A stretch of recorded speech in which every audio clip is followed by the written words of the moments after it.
Greetings. I'm Pastor Eric Smith, and this is Wakening Grace.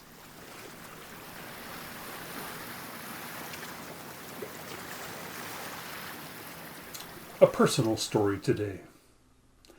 In the years of my childhood and youth, I was a peripheral presence in church. My mother made sure I learned about faith, or at least that I was exposed to it. She saw to it that I went to Sunday school and worship. If I didn't have to sit with my mom in the sanctuary, I preferred to sit in the balcony. I didn't think much about the meaning and the power of the community of faith until after high school. Then, through a series of providential coincidences that are a good story for another time, I was invited to travel and perform with a group of 36 college-age musicians whose summertime mission was to share the gospel in music. I didn't know much about the gospel, and so I didn't care much one way or another about sharing it, but the invitation to do music and travel was good.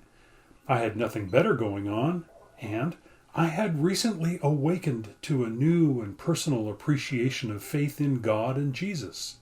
So I went. There was a 10-day rehearsal camp, and then we launched. We had 110 performances over 90 days, all through the Pacific Northwest and then across the ocean to Hawaii, Japan, Korea, Singapore, and Taiwan. The kids I was with were church kids from all different denominations and backgrounds. I didn't think of myself as a church kid. I was a beach kid. Here's what I experienced. The group worked at being a traveling Christian community.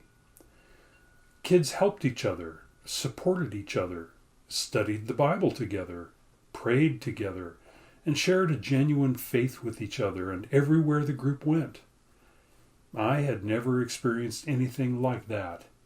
It wasn't perfect. People aren't perfect in that sense. But I discovered this faith, community, connection with others and with God to be powerful and compelling. I had never known anything like it. Toward the end of that summer, I sent my parents a letter trying to explain to them what I was experiencing and sharing with them that I intended to go into some kind of full-time Christian service. That was 47 years ago. The rest, as they say, is history. I so look forward to being out of this pandemic time so that we can be together. Community is so very important. Any way that we can be together now, whether it's Zoom, socially distant backyard visits, any way that is safe is good. Will you pray with me? Oh God, thank you for the gift of the people in my life. Help me today to appreciate my community. Amen.